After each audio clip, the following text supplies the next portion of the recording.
let's crack on. So, welcome to the neuroscience of practice. Now, sounds a bit of a mouthful or ominous title, but really, this is just a session all about, how do we elicit that kind of better practice? We've all heard the phrase "practice makes perfect" in whatever we do. Could be revising for a test, it could be a new skill, an instrument, a sport, but all we hear is, practice makes perfect, keep repeating, but we often don't end up with the results that we want, where, practicing or habit creating sounds easy enough, but we don't end up doing it and we feel stuck. We might procrastinate, we feel unfulfilled, and we just think that, right, I can't do it. I hear all these words, but they don't really land or, lead to any meaningful action. So this session will help you with the neuroscience, i.e. the brain stuff behind practice, and looking at some of the techniques and things that will help you to implement this kind of thing in life, which does involve talking to yourself and creating those better habits. So let's start with that very concept, talking to yourself. You probably heard the phrase, if you talk to yourself, it's the first sign of madness. Well, it needn't be, because talking to yourself is needed as part of embedding these new habits and patterns that are going to shift you from being stuck and the old language towards more confident, more assertive actions and thoughts about yourself in particular. So some of the benefits of self-talk that we might want to recap to go, okay, why does talking to myself, why can't I just let someone else tell me stuff? Well, really, you want to look at your own self-talk, because you're going to be your best guide as to whatever you want to do. The answer isn't out there, as I've said often in other sessions. This is a chance for you to take your own responsibility. So firstly, self-talk augments your cognitive performance. In other words, it helps your brain perform better. So these could be things like talking out loud, which we often do as toddlers, where we repeat things or, learn from instinctive reactions to things. So if we encounter something, temperature or sensation wise, we go, oh, that's hot, or oh, that's cold, or oh, that was sharp. We basically commentate on it out loud, and we get that understanding and learning to our brain that, like, okay, next time those hot things or cold things or sharp things, I might look to stay away from. So, there was some empirical research and surveys done about this. And one of them said to ask participants to basically read instructions and then carry out a task. And they asked certain groups to do them in different ways. So some participants had to read the instructions silently, i.e. in their head. Some read them out loud. And then the researchers measured their concentration and their task performance. And essentially, those that said their instructions out loud were able to have better concentration and enhancing performance. You're basically talking yourself through whatever you're doing. Now, you might think, well, that's just going to make me lose focus and distract me. Well, it's actually counterintuitively a practice that actually brings you more focus, because it's a sign of your brain parts functioning to try and do the task at hand while also processing the words that you're saying. So instead of you just mumbling gibberish or going off on one, you actually it's like when you're reading an instruction manual, you'll say take, like if you're trying those fiddly cabinets or whatever from IKEA or wherever, other furniture stores are available. Take, plank A and screw 1, etc. When you talk yourself through, it's like, okay, there's this and there's this. You're talking through what you're doing rather than trying to read it in your head and going, what the hell are they talking about? So you've got better cognitive performance. The other thing is, if you're in the field of sports, you'll hear that self-talk acts as self-encouragement, because encouragement spurs success, because it's the epitome of self-confidence and self-esteem, giving yourself the idea that you can do this. One examples we have is in sports like cricket or tennis, which involve hitting the ball at a precise moment. You'll often see on the television or in practice videos or trainings, one of the first rules that people tell you to implement, so coaches, is watch the ball. Sounds obvious enough, but it's a very crucial instruction to yourself to go, right, your focus needs to be on the ball or on the shot to make sure that your associated actions continue accordingly.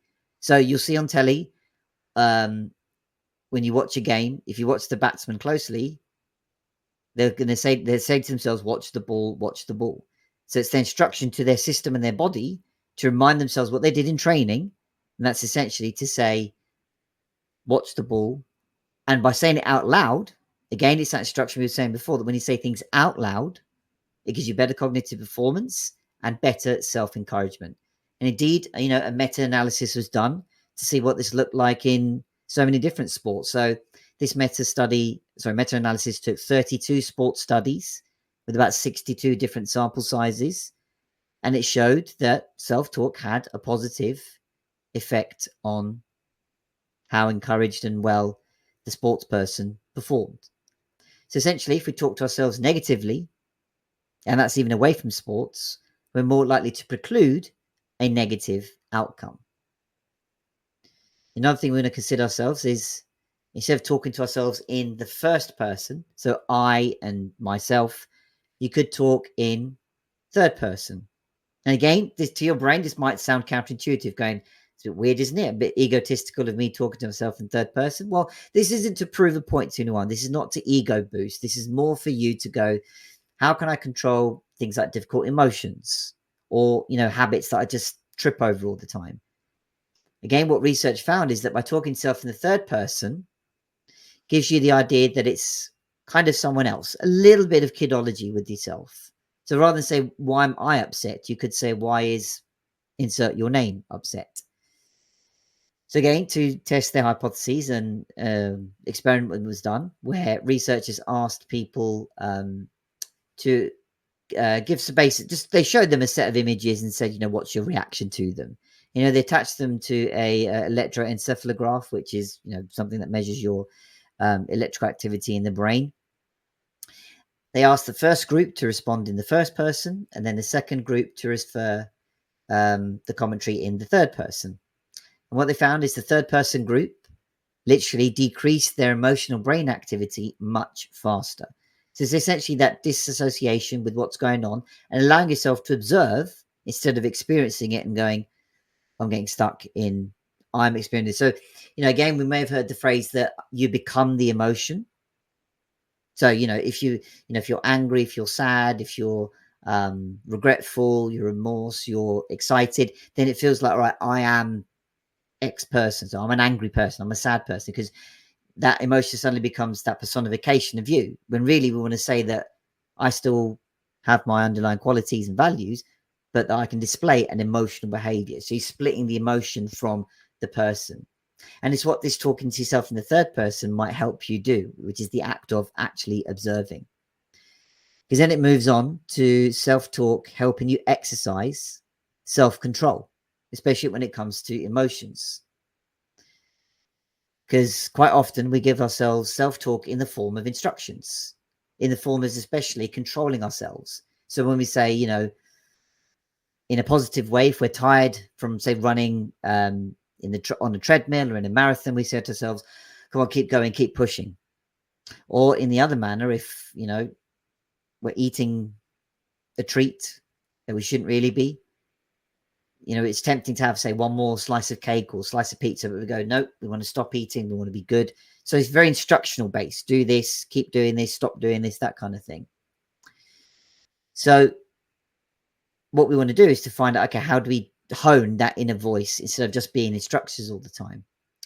So again, they didn't, researchers made an experiment to go, okay, what happens when people incur or see simple tests on a computer? So again, very simple exercise. If they saw a specific symbol or something, they were tasked to press a certain button. Very straightforward. You see something, you press that button, basically. And the other group was told to do the same thing, but all the time, just repeat a random word continuously, basically blocking the inner voice and processing of the instruction. So, before when we said when we're following an instruction manual and reading it out loud, that we don't want to go off wandering. This is basically testing that wandering part of our brain going off on one.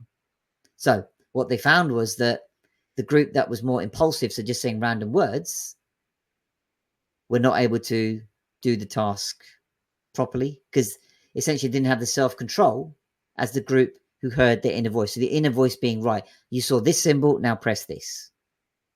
Because the other group were just saying words that distracted them, they weren't able to complete the task properly. So self-talk there enables you to get focus, gives you self-control, and lets you process instructions logically and not just at the behest of emotions and being like instructions all the time.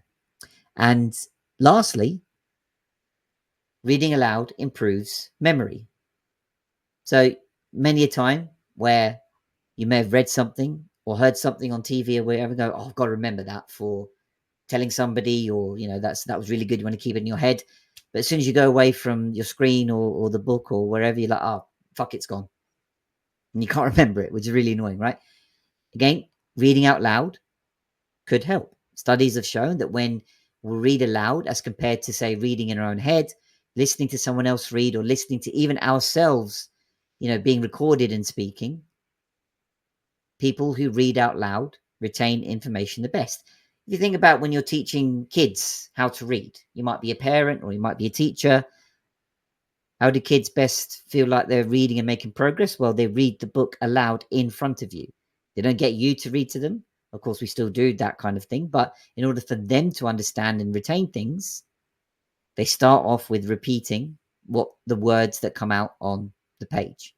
So basically, it's that active involvement of your brain. It's helping your processing parts of your brain get involved, taking in that information, and giving the signals that you need to be able to retain this kind of information. So there was a quick run through of why talking to yourself isn't just madness. It's actually quite important and significant. But like any skill, to truly receive the benefits, we need to have that element of repetition, which we'll come on to further on in the session. So next, we want to move on to what do we actually say when we talk to ourselves? Because right now, as you're listening to this, your subconscious is taking in all the info and trying to decide what to do with it.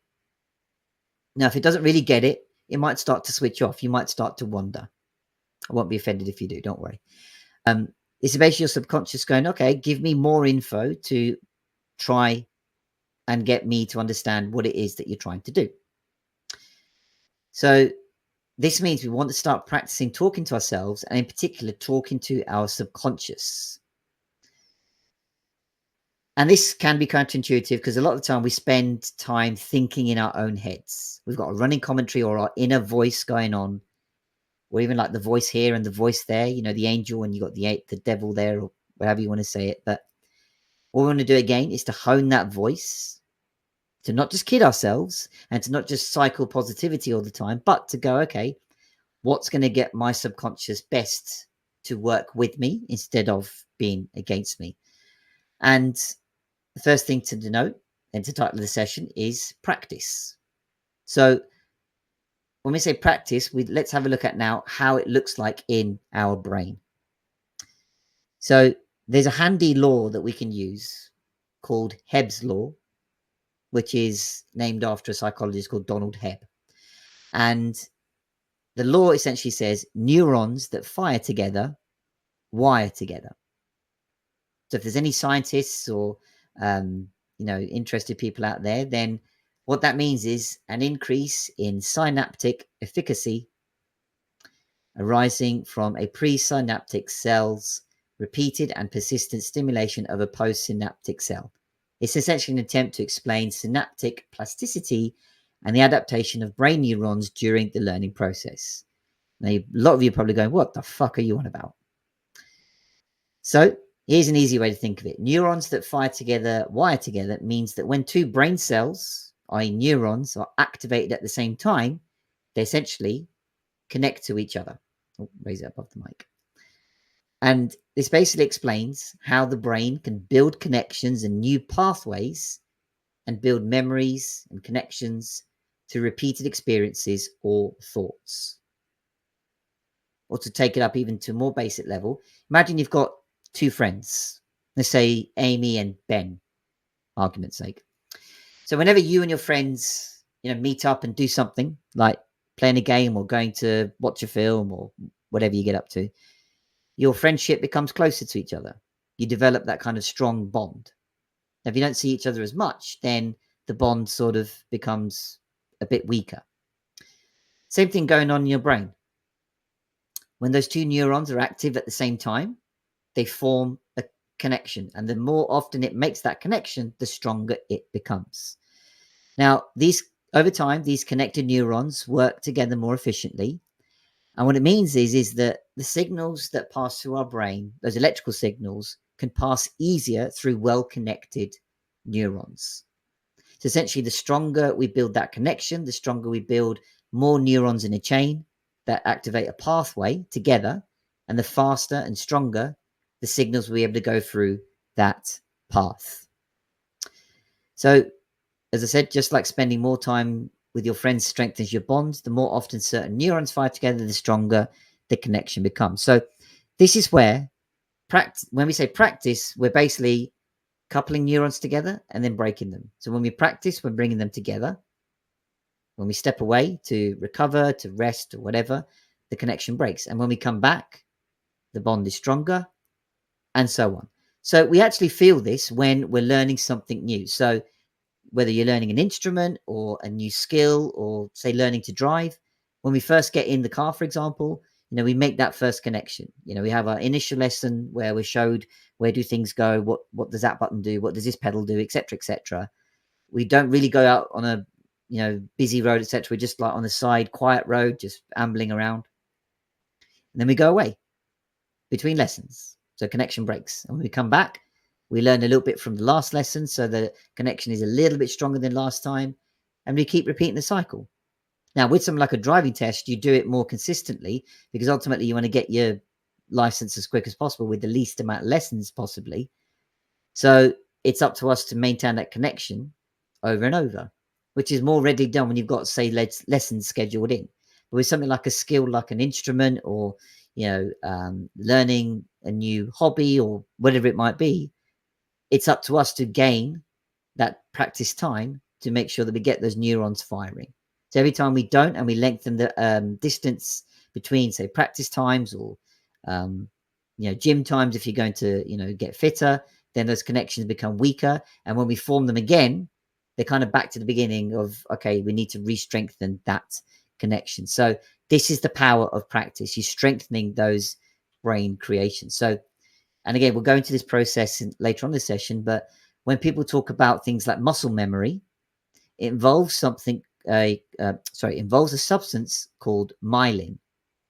So myelin essentially is a form of insulation created by our brain, which insulates our pathways which helps increase the speed and efficiency of those signal transmissions and nerve impulses. So essentially, the more we practice the skill, the more myelin gets produced around the neurons in a pathway, making that connection much more efficient. And again, we'll go into that towards the end of the session. So if neurons fire together and the connection gets stronger and faster each time, then we see that virtue of practice. So in other words, neural pathways that are formed become stronger. And the more you repeat a habit or behavior, the stronger the connection becomes. So what you practice, you eventually become.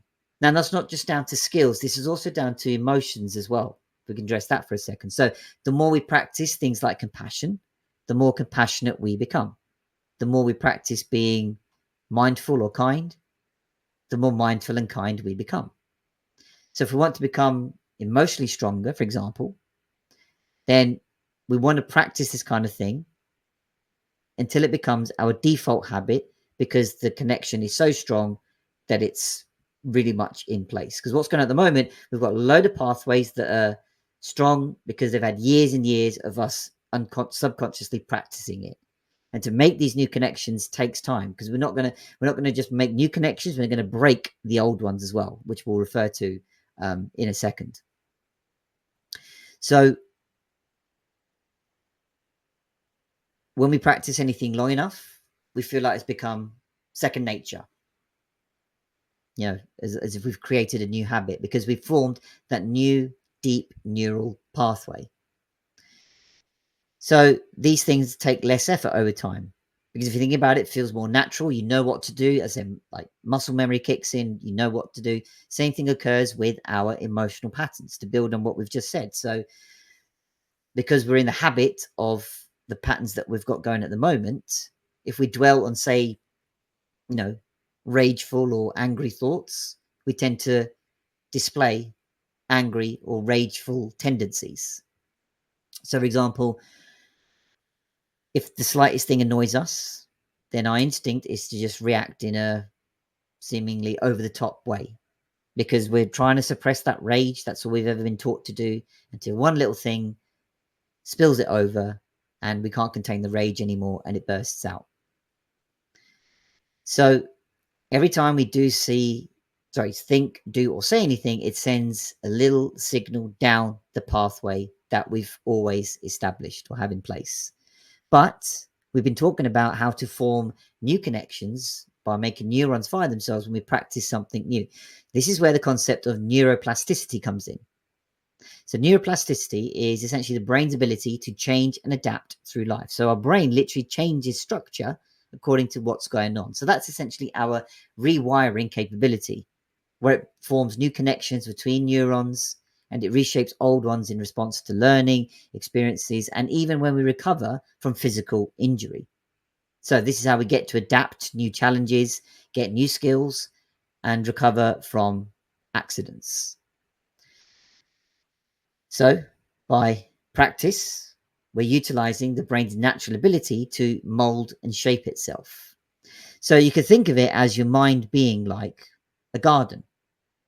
So we can cultivate new pathways by, if we want to be happier, we want to be healthier, we want to be stronger, but by us planting those seeds through practice and removing those, I guess you call them weeds in the garden, of old habits that don't serve us. So this is referring to the synaptic plasticity that we mentioned in that long ass scientific explanation, which most of us did not have any clue about. In other words, it's called synaptic pruning. So when we gain new experiences, new skills, new information, new memories, some connections are strengthened while some are eliminated because we don't need them now. Neurons that are used frequently develop those stronger connections, and those that are rarely used tend to disconnect a lot and kind of die. So like we were saying before, if we don't meet our friends as much, our bond loosens and weakens, and might not see them for ages on end. Same thing here. Our connection is so loose that it's kind of considered gone, really. So by developing new connections and pruning weak ones, we adapt to our changing environment. So with that intentional effort, we can stop tending to the habits currently that aren't serving us. We can focus our energies onto creating the new ones that's going to help push us along our path in a positive manner. So things like rumination, overthinking, perfectionism, people pleasing, pessimism are habits that we currently just do as default, but now we want to create new habits to replace those instead. And this is all subconscious, by the way. We're doing this all the time. This is not necessarily an active conscious thing. This is all subconsciously done at lightning speeds. It feels like it's a more slowed down process when we're actively engaging all our senses and systems into learning something. When we're really focused, say when we're like on that driving lesson example I gave you, when we're really focused on making sure we do all the maneuvers and stuff carefully and properly, feels a lot longer and harder, depending on obviously your natural adaptation to the skill at hand. Some take to it straight away and like, yep, got this done and easy to do. Whereas some is like very like, nope, got to do this thing by the book, completely perfectly, slowly, step by step, because, you're trying to adapt it. But in terms of these habits, in terms of these patterns, in terms of these behaviors, they're all quick and automatic and have been there for ages. So we're always training our minds, even if we don't realize it. So the question we want to ask ourselves is, okay, what am I currently practicing? What habits do crop up? They could be the tiniest thing, but that sets off a whole chain of reactions or habits, etc. So if we're not good, if we're not feeling good about what we're practicing, then that's okay. We can recognize that. We can stop and pause and be our own pattern interrupter, and then make small moves towards positive changes. So you don't have to form that whole neural pathway straight away. It can start with just one connection. So with every bit of practice that we create, we build those positive pathways in our mind that eventually move us into a new habit that serves us better. And just to finish this part, when we talk about neuroplasticity, the parts of our brain that are associated with the relevant parts for us to do actually kick into shape. So, for example, in London, there's a famous example where all black cab taxi drivers have to take a well-known test called the knowledge. So it's essentially every route imaginable across London is something they have to memorize if they're going to pass their test as a taxi driver. And it's notorious for being very, very difficult to pass. And research shows that when prospective cab drivers look to learn the knowledge, their hippocampus in their brain, i.e. the part of the brain that governs memory and recall, grows. So again, the brain recognizes that, okay, I want to be learning something that's very difficult and I need a lot of capacity for memory.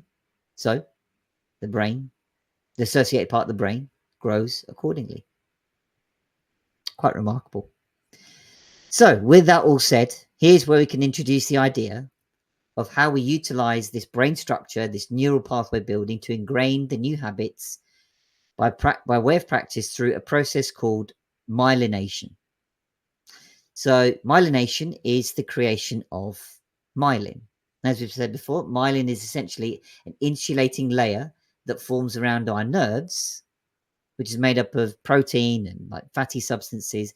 It basically insulates the pathway, allowing signals to pass for up to 300 times faster along the pathway, enabling us for becoming more emotionally agile and processing more thoughts with speed and efficiency. Now, I'm going to show you what that process looks like as a diagram. If you're watching this on replay, or if you're watching this live, feel free to go and make a cup of tea because this gets a little bit science heavy, or skip forward if you're watching the replay. And appreciate this might not be for everybody, but this is just to get you at a cellular level what is going on in our brain to give us an understanding of, hang on, this is why we might be falling over. So, okay, here goes. This is going to be interesting for sharing. And let's see what happens. Okay, hopefully we can see this diagram here. Let me just put this to the side over here. Okay, so here's essentially what's going on. So on the side, that sort of, I guess what you call skin-colored multi-pathed thing is essentially a cell. And then the grey path you've got coming out of it is the neuron path. But let's take each part one at a time. So you start off with the cell body, and that's essentially where you receive in the signals from neighboring cells. And you get the signals passing through via what you see called the dendrites. So essentially, it's how the cells talk to each other. It's where things like the cell's genetic material and cellular functions are all held. And the dendrites receive those incoming signals from other neurons and pass them to the cell body, like the messengers, basically. Then we move on to the axon, which is that long grey path tail looking thingy. That's essentially where electrical impulses are transmitted away from the cell body towards things like our neurons, our muscles, and our glands. So if we zoom in on the little part of the axon to the part where it says there, they expanded out the myelin sheath. That's essentially where this myelination process happens. So the myelin sheath is those layers of myelin that covers the axon. Now, the myelin itself is produced in something called the Schwann cell. So that's where the protein actually comes from in the first place. And again, this is to speed up the signal that's passing through the cell body onto the muscles and the neurons. And that insulation helps speed up the transmission by allowing the signal to jump between the gaps that are formed in that sheath. So it's a bit like your insulation in your pipes at home. If it's insulated better, it passes through the heat and the electricity even better. So as I said, it's made the myelin itself is made in the Schwann cell, and each difficult for me to say, Schwann cell is wrapped around the section of the axon, which allows it to create layers and layers of myelin. A couple more things to note. There's a node of Ranvier, which I think sounds in something like the Game of Thrones or Lord of the Rings or something. Very weird. These are essentially small gaps between the layers of the sheath, and that's where you get the conditions or conduction created to allow the nerve to jump from each node in the axon trail between the layers of sheaths to allow for faster transmission. Until ultimately you get to the end, where you come back to the end of the tail, we've got something called axon branches and synaptic knobs, no sniggering, which essentially passes signals on via neurotransmitters to communicate to the next cell along in the system. So, as I said, a lot of funky neuroscience going on there, but essentially, myelination allows us to have a more effective transmission of electrical signals by enabling the impulse to leap between the nodes of Ranvier instead of just slowly going along the axon trail uninsulated. So this essentially is what helps us have a more faster nervous system. So I might have lost people by now, probably, but let's think of it this way. Think of your brain and nerves like a road system. So roads, down which we can carry messages. So we can think of the axon as like a highway where messages travel, and the myelin is the paving that makes the road really smooth so that the messages can travel really fast. So now when we practice something or essentially use certain brain pathways a lot, your body notices that and goes, oh, do you know what? This road seems important. So therefore it sends workers in the form of Schwann cells to add extra layers of paving, i.e. more myelin, around that road. So the more layers of paving, the faster and smoother these messages can travel. So this is why practicing something over and over, whatever it is, playing a sport, learning an instrument, a new skill, etc. This is why practice makes you better and faster at it and makes it feel more natural. Because literally your brain is building faster roads for these signals to travel along. So the more faster the signal transmission, the easier the processing, and essentially the quicker and more natural something feels. So I hope I brought you back in there with that kind of relative example. So again, this is essentially a form of neuroplasticity in action. It's our brain and nervous system's ability to adapt based on experience, and by using heavily used pathways with extra myelin, we optimize those pathways and make the signal transmission more reliable. So we've looked into what the brain's doing when it actually goes on. So people go, okay, but how do I actually do this? It's great that we've got all that funky science going in our head with myelin and passing signals and all that kind of shit. But what does it look like in real life? Okay, so if we want to practice myelination, we want to look at doing something for a minimum of, say, a week in a row. Now, you're going to go, okay, but how do I go to things like the gym 7 days in a row, sorry. Especially when I've done that before and I can't be asked and things like that. Well, here's the thing. When we think of a practice like that, like, what seems to be a big change, like going to the gym 7 days a week, our system's going to go, no. Why? Because it's too big a jump straight away. Same thing. When we say, taking my car example from Volt, when we get behind the wheel, we're not like, right, I'm going to drive a Ferrari straight away right now. Not going to happen unless you want a very quick end. Not going to happen. So what we want to do is break a task down into the simplest form of practice that we can do to first give our subconscious the idea that it's okay to make the change we're making, because it's going, no, I'm not going anywhere near this. So we take it easy by doing something simple first to introduce the idea. So this is where we say, often we say back to basics. When it feels like everything's going too fast or too wrong or like overwhelm, what do we say or get told or hear? Go back to basics. We've overcomplicated something, overanalyzed something, and we're in a muddle going, what's going on? We go back to basics. Start simple, start slow, rebuild those connections. Same thing here. So when we say 7 days in a row, that's ourselves giving ourselves a target to go, okay, here's how I can embed a stronger connection again. So each time we practice, it doesn't have to be for ages at a time. It could just be a few minutes. It can be X times in a day. But we're trying to slowly introduce the change rather than go right too much in one go. That's what's going to put a spanner in our works. That's where our brain and our system and our subconscious is going to self-protect us, going, I don't know what changes you're trying to do here. Let's slow down. So see, I'm careful not to use the phrase sabotage, because that implies you willingly and knowingly and on purpose did this, but you're not. You're aware that, okay, I can't go to the gym or don't want to go to the gym 7 days a week. But then it goes on to see, I sabotage. Every time I try and get fitter or healthier or whatever, I sabotage. No, you don't.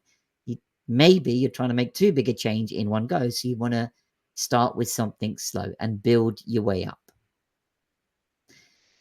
So what we're essentially talking about here is activity-dependent myelination. So this is where we increase that neural activity by repeated firing. So every time we practice, we fire those neurons to get them to stick together. We're trying to increase our myelin production. So more myelination going on in our brain, which allows for faster signal transmission. So when we're trying a new behavior, we're going to come across uncomfortable parts of learning where we feel like our comfort zone's being stretched. Or, when we go back to basics, we seem to struggle with those, and we're like, we beat ourselves up for not being able to do the basics. But this is all part of the stretching process and that neuron firing that we want to try and hone. So when we're learning something new, we're uncomfortable because those neurons might not fired before. So we're going, okay, how does that work? What does that look like?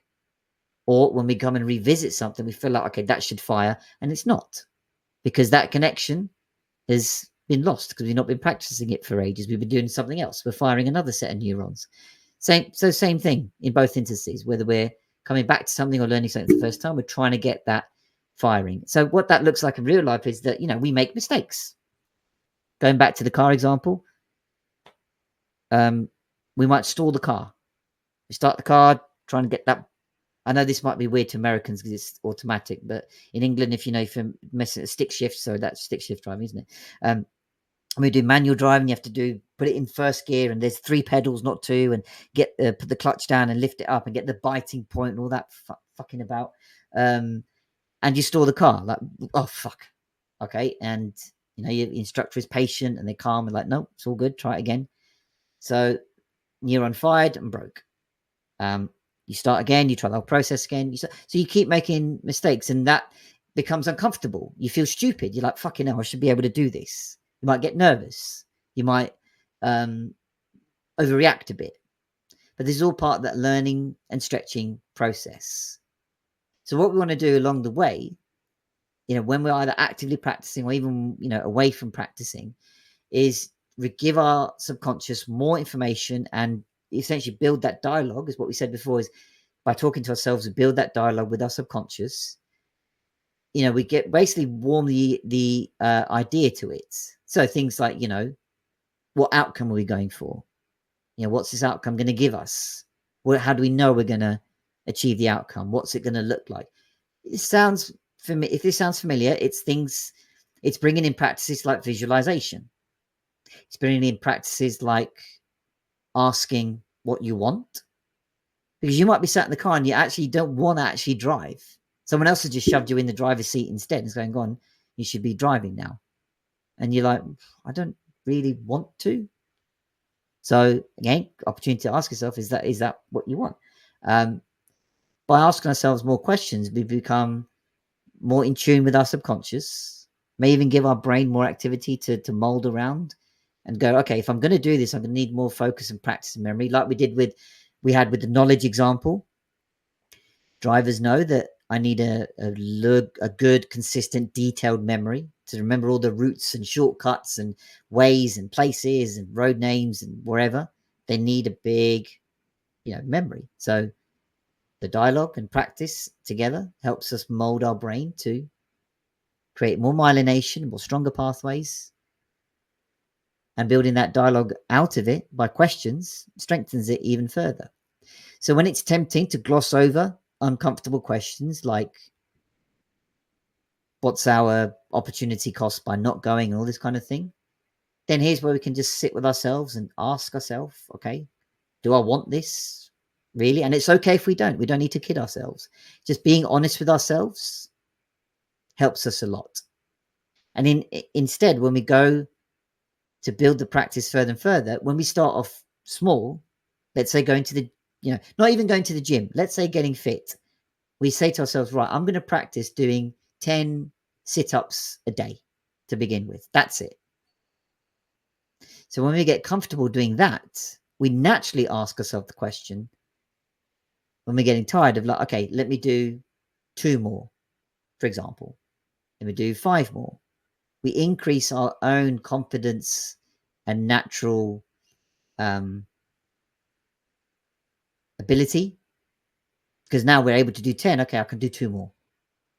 So we open up our own possibilities by our own pathways by getting through that state of being uncomfortable. But that might not come straight away, so we give ourselves patience when we're doing that. So when it comes to practice, we want to do things in short, sharper bursts rather than trying to stick at something for ages. Now, not to say that for people that feel like when they stick at something for ages, it works for them, that's fine. I'm not here to say that you're wrong. But what might be more effective for a lot of people is shorter, sharper practice sessions. So, typically some people go, right, I'm going to go to the gym and I'm going to spend ages in there and I'm going to do that. Again, you're overcomplicating or overextending the situation, where when you get there, you push yourself maybe for 1 hour, for the first time. And then, the idea of going to a gym for an hour, like, oh, I don't have an hour today. And you don't end up going anyway, because it's already too big a target. Even though you've done it, it's like, well, how about if you instead concerted doing 20 minutes to 30 minutes of activity and then slowing down again to build that natural inclination up. So also, you don't want to overload your systems and go from a high state of enthusiasm or overreach and go crashing back down again. And indeed, when it comes to our myelin, it helps in that firing process and creation process, because essentially myelin is living tissue. So what researchers say is, if there's more than a gap of 30 days between pathways firing and neurons firing, that myelin actually starts to break down. So for example, you might have learned a skill as a kid, like, you might have dabbled in the piano, but if someone said to you, oh, okay, go on, play something today, and you're like, no, I've got no idea how to do that. Why? Because obviously that connection, that pathway, that neuron firing is well gone, broken. You'd have to bring it back, bring the 2 neurons or pathway back together and begin to fire it. And that's not something you'll readily recall. So to help in this process, we use things like timers. So that's essentially what we're doing already. When we go on the treadmill or whatever machine, or whatever, you tap in X amount of time. So we're already doing that, but now it's the habit of trying to do that into other areas. Many people say when they're revising for an exam as a student, they say, right, I'm going to do 30 minutes of this subject and then take a break for take 10 minutes and do this subject. So they break things up. It gives them the rest period and the creation period, where they're creating the neurons and creating the pathways between the neurons and helping them fire and getting a more stronger connection, rather than spending 3 hours in one go on a subject and feel like, fuck, hardly anything went in. It's those little clues, you see. And again, it might work for some, sitting there for 3 hours and smashing an exam, totally fine. But again, these are clues here to go shorter, sharper bursts might be better. And the last thing we want to introduce is also the visualization. I saw a brilliant interview with, for those of you familiar with football, Mohamed Salah, the Liverpool and England striker, who talked about, was asked a question in an interview of, how do you keep your focus, in your performances? And, he's at his high level. He's seen as the epitome of keeping physically fit and performing incredibly well season upon season in a highly pressured environment and team. And one of the first things he said is, I really, really grasp and embrace the concept of visualization. I want to see where, not just on the pitch today or in training today, but what are my long-term goals and keeping them in sharp focus. But every day I give myself the best chance of doing it by getting involved in like the necessary practice and seeing, in my mind, what contribution can I make to the game? Because he's aware that in the game, you can't always have things going your way. But he goes, what I do live for is the moments where I feel I can see and change something for the team. So he could have a very average game, not be involved at all, and all of a sudden he pops up with a game-changing moment, a goal, an assist, a key pass, or whatever it might be. So even, global sports stars, successful sports stars, embrace this kind of idea that if you give yourself the idea of visualizing what might happen, not in the worst way, and again, not to dismiss their sort of idea that, okay, I might miss, because actually in the same interview, Mo Salah went on to talk about when he took a key penalty in a final, he changed his mind at the very last moment, literally in the run up to the penalty kick. He'd practiced all week in one manner, had got the very, very strong neural pathway connection with all that practice, and he changed it all in the last second he could change it. And he said, I did not like that at all. I did not want to do that. So the idea here is we want to say to ourselves, again, what are we trying to do? What does this look like? What does doing this practice or skill enable me to do? Again, gives you subconscious more dialogue and data to work with, to get on side with you, and to help you achieve the result that you want. And the last thing that will end this session on is actually a quote that's attributed to Einstein, that imagination is everything, because we can look at it as a preview of coming attractions, which I think is quite nice. Because when we fire the neurons and the practice and the pathways towards new habits, new behaviors, then our possibilities and options open up. So where we thought something was inachievable before, out of our reach, they suddenly become a lot more reachable and attainable. We feel more confident. We feel more like, actually, no, I can do this. And we might feel it fleetingly in some moments, and it's not even something huge that we've worked on. Whether it could be getting a assessment question right, or a quiz question right, or any little small reward that, like, oh, I'm not even gonna get that. And it turns out you're right. Maybe I don't know. Do people still play Wordle on the thing? When you get that word, you're like, oh shit, I was able to get it. Little things like that. So there are moments when we go, okay, I can do these. When we translate them to our goals or things that we go about in life, it feels like, no, I'll never be able to get that.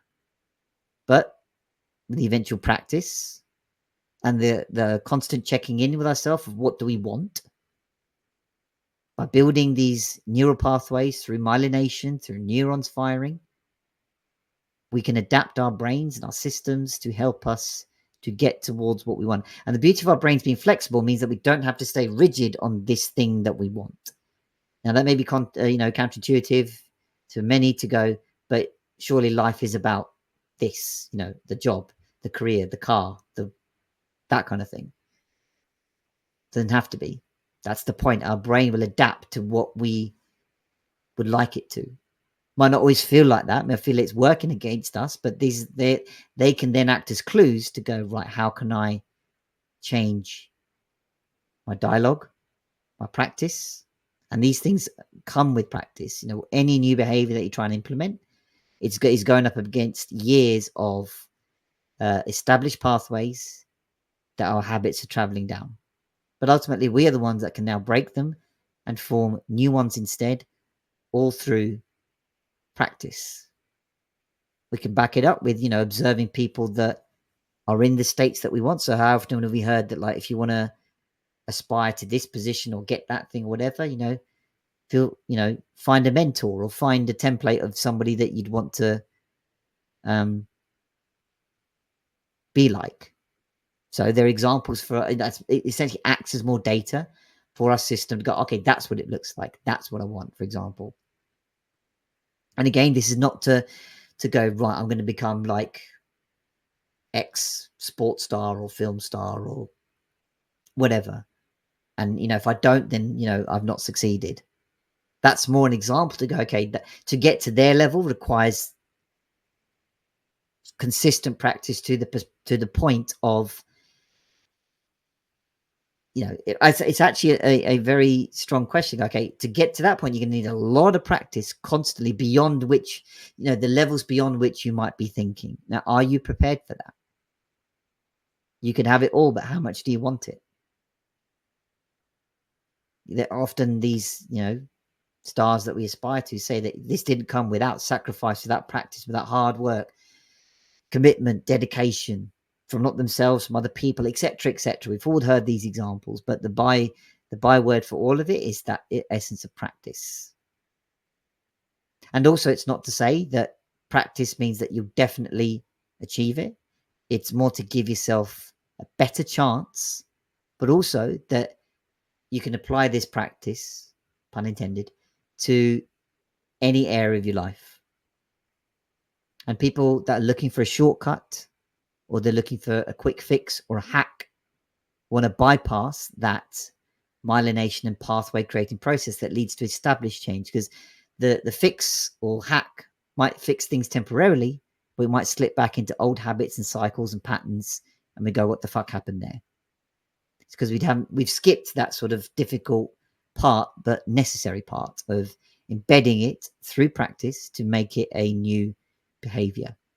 But hopefully, from hearing today how our brain actually works and does all this shit, gives you more ideas and insight into how to form practices going forward to lead to new habits that establish better ways and more steps on your path to your inner peace. Thank you for listening. And if you'd like to hear more or would like to talk about your own practice building and pathway building, feel free to check out my page on the AHS site. I'm the Mindset Transformer. You'll find me at Inner Peace Walker on whatever social platform, and indeed on AHS. And let's talk. This is exactly it. And the first test for your subconscious might be, okay, how did I find all this? What do I want to do now? It's fine. Whatever practice or thought comes up for you, feel free to process it. I'm here to chat for all things self-worth and practice and all this kind of stuff. So I hope this has been useful for you today. Stay kind to yourself, and I'll catch you on the next session.